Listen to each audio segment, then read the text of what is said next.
While the Zelda series appears light-hearted, jovial and bright, stories about a young hero clad in green overcoming impossible odds to save the day, often this couldn't be further from the truth.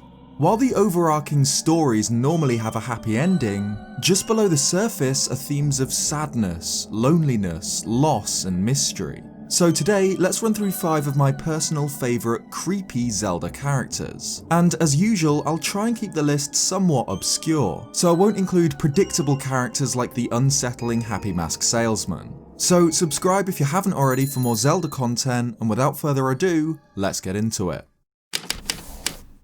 Breath of the Wild's characters are often full of personality, charm and heart. Characters like Cass, a wandering Rito minstrel, or Beedle, a Zelda staple who appears just as eccentric and animated as we've come to expect from the beetle-loving salesman. But not only is Hyrule filled with the wonderful, it's just as often filled with the weird. And few are stranger than Hino, a man dedicated to researching the phases of the moon found at the Dueling Peaks stable. Except for when it rains, Hino stands just outside of the stable, staring into the sky, and will let Link know what phase the moon is in, including what's most likely a neat little Majora's Mask reference. However, Hyrule's moon isn't quite normal.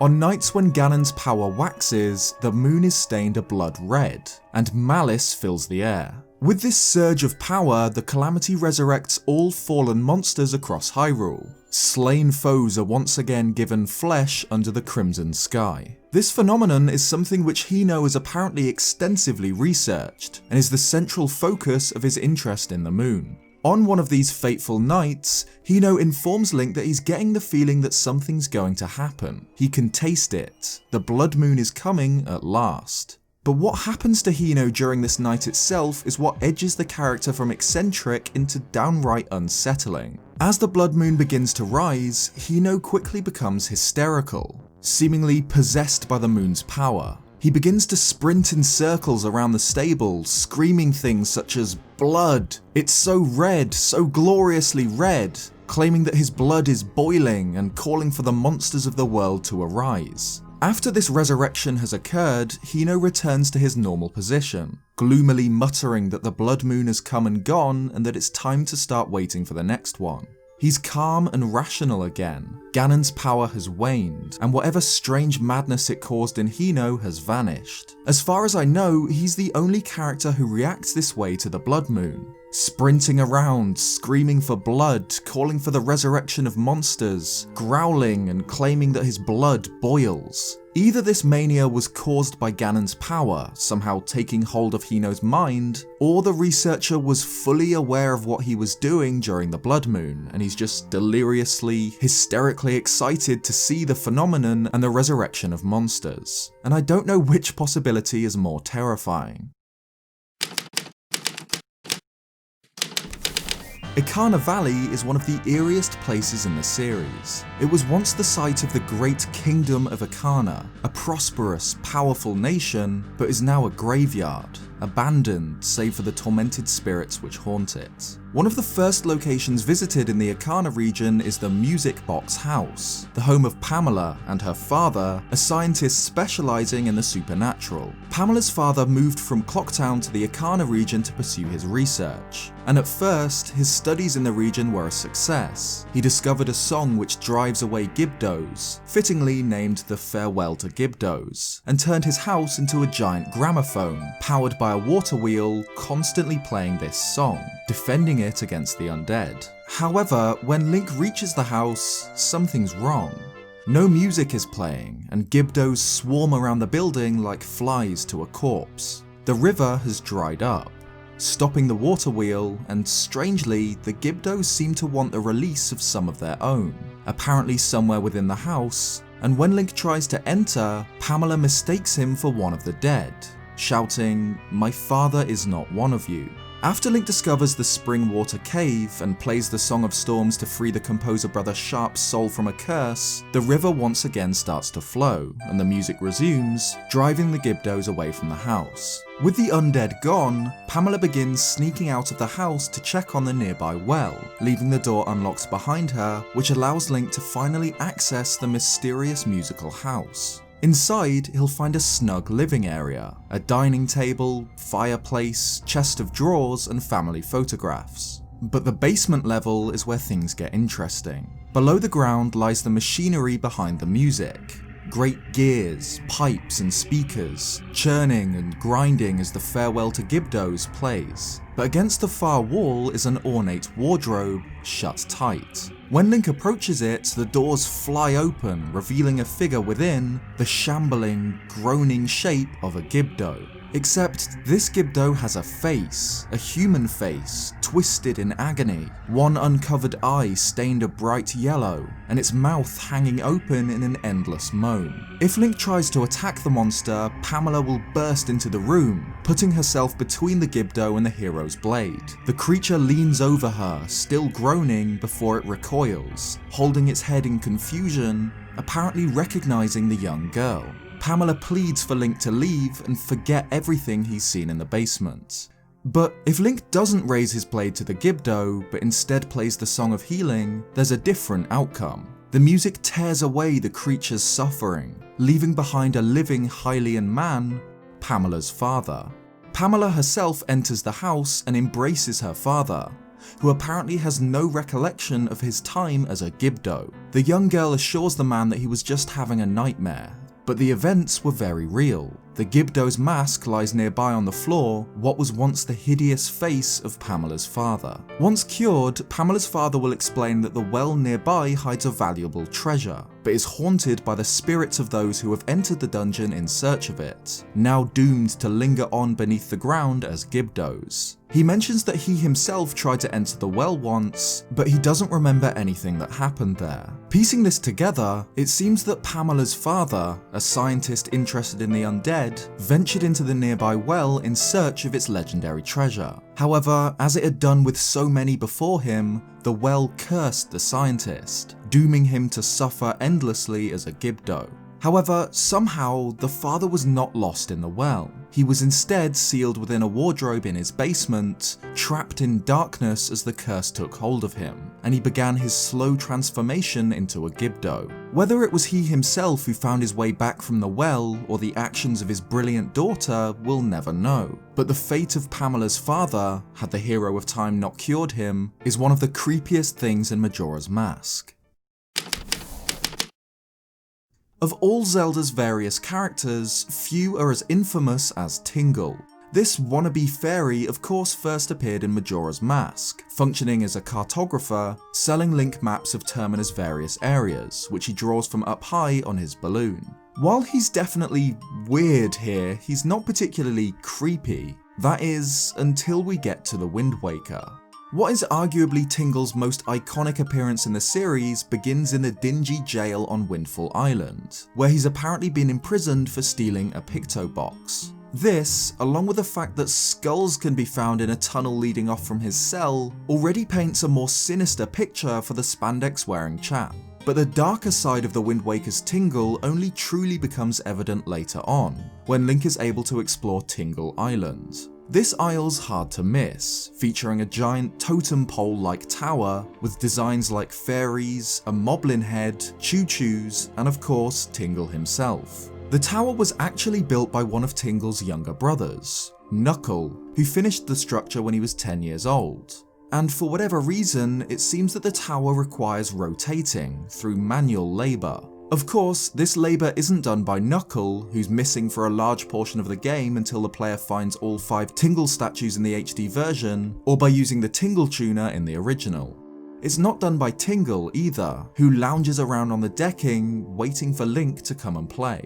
The tower is instead rotated by Ankle, another of Tingle's younger brothers, and David Jr., a character who wears the same outfit as the brothers, but isn't actually related to them. David Jr. explains that he was once a sailor, travelling across the Great Sea when he was caught in a terrible storm. A giant twister began spinning his ship, which is the last thing he remembers, until he awoke on Tingle Island, dressed in the same clothes as Tingle and his brothers, forced to rotate the tower endlessly. Ultimately, David Jr. realizes that telling Link his story is useless. It won't do any good, and it sure won't get Tingle off his back. Apparently, on days on which Link visits, Tingle is happy and will be nice to his brothers. Ankle pleads for Link to return to the island, as Tingle will get out of sorts if left alone. Ankle and David Jr. complain about rotating the tower, mentioning how heavy it is and glumly muttering that their lives are so very hard, but Tingle still just stands there, watching, refusing to help. It's cruelly ironic how Tingle claims that Tingle Tower spins and spins due to wonderful fairy magic, when in truth it spins only because of the endless slave labour of Tingle's younger brother Ankle and a kidnapped sailor, David Jr., both dressed in the same clothes as a wannabe fairy.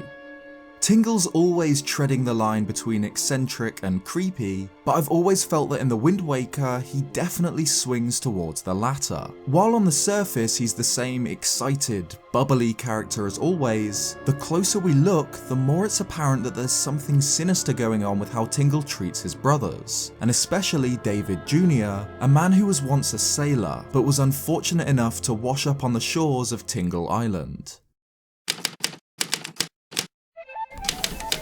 While all regions of Termina are home to a menagerie of weird and eerie characters, some of the strangest exist outside of this world, within the moon itself. At the climax of Majora's Mask, when Link summons the 4 giants on the 3rd day to halt the moon's descent, the Skull Kid collapses to the floor, and it seems as if disaster has been averted and the land saved. However, the mask itself was far from defeated. Lifting the Skull Kid's limp body like a puppet, the mask explains that the imp was merely a tool which no longer has any use. The mask enters the moon, forcing it down towards Clocktown, lighting its eyes like brilliant flames. As even the godlike giants now struggle to hold the moon, Link only has one option: follow the mask inside and face the evil once and for all.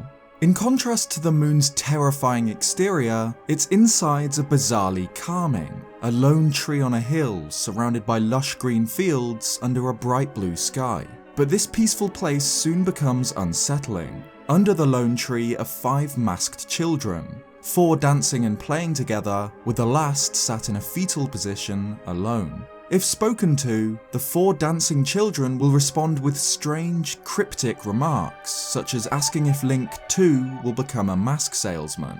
Of course, these 4 masked children each wear one of the masks of the game's 4 main bosses, and transport Link to mini-challenges based around Link's 4 main forms, which are completely optional and can only be fully completed if Link has obtained every mask in the game.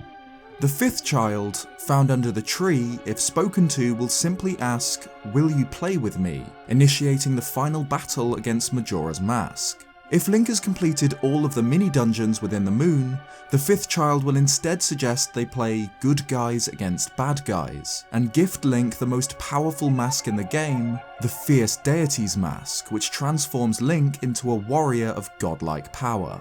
The moon is absolutely the strangest final challenge in a Zelda game, a surreal, dreamlike world inhabited by some of the game's creepiest characters. 5 childlike beings who speak only in cryptic riddles. I've always interpreted the Moon Children as different facets of Majora's twisted, insane personality, manifested as playful, apparently innocent children. But there's more mystery to it than that. The children all wear the face of the happy mask salesman, the original owner of Majora's Mask, and ask Link questions such as, "Will you, too, become a mask salesman?" The fact that they're children, too, has a connection to Link's form during this game as Child Link, after being sent back through time by Princess Zelda at the end of Ocarina of Time.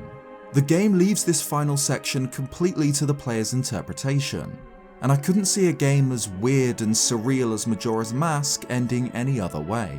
There's something incredibly unsettling about these beings. Their appearance, dialogue, even the rooms in which they're found inside the mini-dungeons, designed like children's playrooms with cloud-patterned wallpaper, a colourful rug, and 4 building blocks featuring the moon's grimacing face. Who, or what, the Moon Children were is a mystery, but they're definitely some of Zelda's creepiest characters.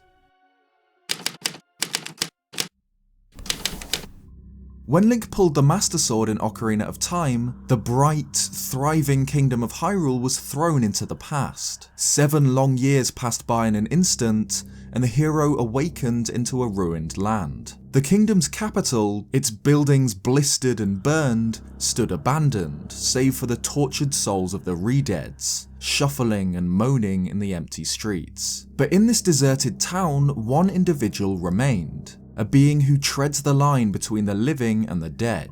One of the oldest mysteries in Ocarina of Time, the Poe Collector. The Poe Collector is a tall, gaunt figure, hunched over and shrouded in a purple cloak. He holds a stick in his right hand, and a single, ominous light glows from under his hood, perhaps an eye staring out from the darkness. He'll buy Poe souls from Link, paying 10 rupees for each, or 50 rupees for each big Poe. If Link collects all 10 big Poes in Hyrule Field, worth 1,000 points, the Poe Hunter will reward him with an empty bottle, one of only 4 in the game. Of course, the Poe Collector also makes an appearance in Majora's Mask, a strange advisor encountered in Ikana Valley. However, it's unlikely that this is the same individual found in Ocarina of Time, as the vast majority of Termina's residents are identical to characters found in Ocarina of Time, but are not the same. In Ocarina of Time, this mysterious figure is one of the strangest in a game full of strange individuals, making forward remarks to Link, as well as claiming to be able to read minds. He has respect for the great Ganondorf for ruining the world and allowing a business like his to thrive, hoping that the world gets even worse. The identity of this sinister salesman has long been debated, as he can't be found in the past, only appearing after the fall of Castletown. The 2 most commonly discussed candidates are the boy found in the Kakariko graveyard,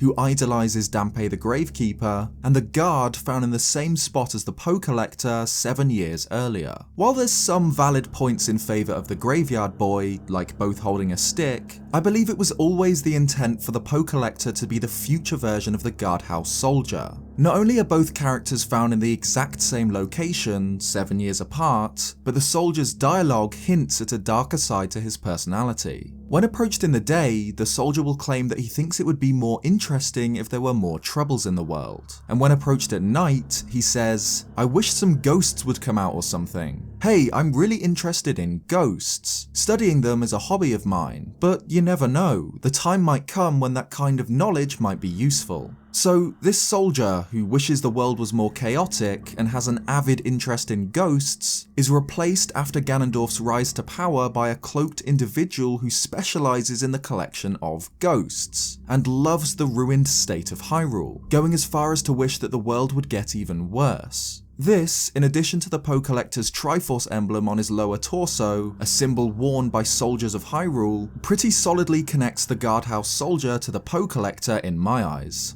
However, knowing the possible identity of the Poe Collector doesn't solve the deeper mysteries of this character. Why does he seemingly lack a face, having only a single glowing eye? Why is he buying Poes in the first place, creatures he describes as spirits of concentrated hatred? Did the guard willingly become this sinister figure, or was it the result of Ganondorf's magic? We'll never know for sure, but the Collector stands out as one of Ocarina of Time's darker characters.